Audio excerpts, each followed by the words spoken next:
गोपालपुर के एक छोटे से गांव में रमेश अपने बीवी और बेटे के साथ रहता है। रमेश ज़्यादा पढ़ा लिखा नहीं था, जिसके कारण उसके पास कोई अच्छी सी नौकरी नहीं है। परिवार का पेट पालने के लिए रमेश रिक्शा चलाया करता था।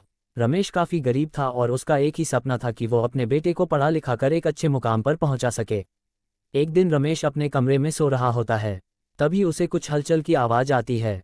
उसकी नींद खुल जाती है और वह देखता है कि उसका बेटा सोहन उसके पैंट की जेब में कुछ ढूंढ रहा होता है।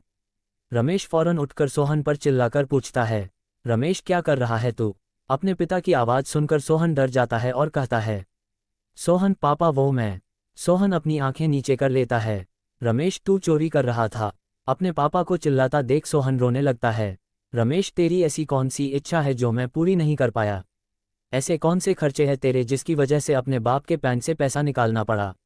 मैं सुबह से शाम तक सिर्फ इसलिए मेहनत करता हूं कि तुझे किसी अच्छे मुकाम पर पहुंचा सकूं, और तू चोरी सीख रहा है। रमेश की ऊंची आवाज़ सुनकर उसकी बीवी सोनिया वहां आ पहुंची और कहती है, सोनिया क्या हुआ जी, क्यों चिल्ला रहे हैं?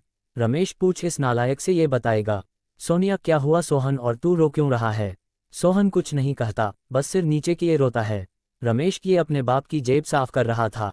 सोनिया नहीं जी, ऐसा नहीं हो सकता। अरे आपको कुछ गलतफहमी हुई है। रमेश तो पूछ इससे क्या कर रहा था, और अगर पैसों की जरूरत थी तो मांग लेता। लड़का इतना बड़ा हो गया है कि मांगने में शर्माती है। सोनिया क्या कर रहा था बेटा? तो सोहन कुछ ना बोला। रमेश देखा मुंह नहीं खुल रहा है, इसका रंगे हाथों पकड़ा गया है न। सोनिया ऐसा क्यों किया बेटा, तुझे कुछ चाहिए क्या? रमेश और प्यार से पूछो, आरती उतारो इसकी। ये कहकर रमेश वहां से चला जाता है और सोनिया सोहन से कहती है, सोनिया बेटा क्यों चाहिए थे पैसे? सोहन मैं अभी नहीं बता सकता माँ। सोनिया अरे अपनी माँ से क्या छुपाना, मैं हूं ना, मैं पैसे दे दूंगी तुझे। सोहन आ नहीं माँ, इस काम के लिए मैं आपसे या पापा से पैसे नहीं लेना चाहता।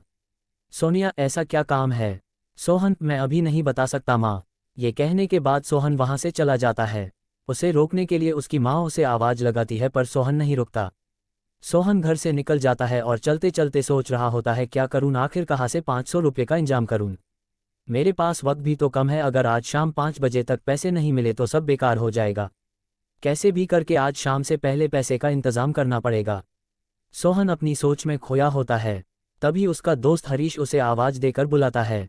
हरीश सोहन तू यहाँ क्या कर रहा? सोहन भाई वैसे परेशान हूँ मैं। हरीश अरे भाई के होते हुए परेशान क्या बात है, बता। क्या बताऊँ, परेशानी दूर कर देगा? दूर तो नहीं कर पाऊंगा, पर दूर करने का रास्ता बता सकता हूँ। सोहन मुझे आज शाम से पहले 500 रुपये चाहिए और मुझे 500 रुपये कमाने हैं। अच्छा देख, एक तरीका तो है पर तू कर नहीं पाएगा। सोहन बता बता, मैं कर लूँगा, मेहनत का काम है भाई। सोहन जितनी भी मेहनत हो मैं कर लूँगा। हरीश अच्छा मार्केट चल, बताता हूँ। रमेश और सोनिया शाम को घर के कुछ सामान लेने जाते हैं और वे रास्ते में सोहन के ही बारे में बात करते हैं। रमेश क्या लगता है सोहन पैसे क्यों ले रहा था? सोनिया पता नहीं जी। रमेश तुम तो उससे बात करने वाली थी ना? सोनिया हाँ, पर उसने कुछ बताया ही नहीं, वो बोला कि कुछ काम करना है। रमेश तुमने कुछ पूछा नहीं क्या काम? सोनिया पूछा पर उसने बताया नहीं, वो बोला अभी बता नहीं सकता। रमेश ऐसा क्या है जो बता नहीं सकता? कहीं वो किसी गलत काम में तो नहीं पड़ गया? सोनिया नहीं जी, मुझे अपने बेटे पर पूरा भरोसा है, किसी गलत काम में तो नहीं होगा वो। रमेश हाँ, भरोसा मुझे भी है, पर यह दुनिया मासूम नहीं रही। हम गरीबों को ऐसे कामों में घूसा देती है जहां हम जाना नहीं चाहते हैं। सोनिया नहीं जी, आप बेकार ही परेशान हो रहे हैं, ऐसा कुछ नहीं है। रमेश सही कहती हो, मैं भी बिना जाने उसके ऊपर चिल्ला रहा था। वो चोरी कर रहा था क्योंकि मैं उसकी इच्छाएं पूरी नहीं कर पा रहा था। सोनिया ऐसा कुछ नहीं है जी, आप कुछ ज़्यादा ही सोचते हैं। वो दोनों आगे चलते हैं कि रमेश अचानक रुक जाता है। उसे देख सोनिया भी रुक जाती है और पूछती है, सोनिया अरे क्या हुआ, क्यों रुक गए? रमेश वो देखो। सोनिया देखती है तो चौंक जाती है क्योंकि सोहन फैक्ट्री से भरे हुए बोरे ट्रक में चढ़ा रहा होता है। ये देखकर रमेश रोने लगता है और वह वहां से चले जाता है। सोनिया भी उसके पीछे चली जाती है। सोनिया रुकिए जी, रमेश इससे अच्छा कि मैं उसे पैसे निकालने देता। सोनिया जब वो घर आएगा तो उससे बात करेंगे ना? रमेश क्या बात करेंगे? ये पूछेगी कि वह काम क्यों कर रहा है, क्योंकि उसका बाप उसकी ज़रूरत पूरी नहीं कर पाता। सोनिया ऐसा नहीं है जी। सोनिया रमेश को समझाने की कोशिश करती है, वो एक नहीं सुनता, वह घर चले जाता है। रात का वक्त है, रमेश और सोनिया सोहन का इंतजार कर रहे होते हैं। रमेश ये लड़का अभी तक आया क्यों नहीं? सोनिया आता ही होगा, अभी परेशान ना हो। रमेश अरे कैसे परेशान ना हो। वो ये सब बातें कर रहे होते हैं तभी सोहन वहां आ जाता है। और जोर से कहता है हैप्पी बर्थडे माँ और पापा। सोहन की आवाज़ सुनकर रमेश और सोनिया चौंक जाते हैं।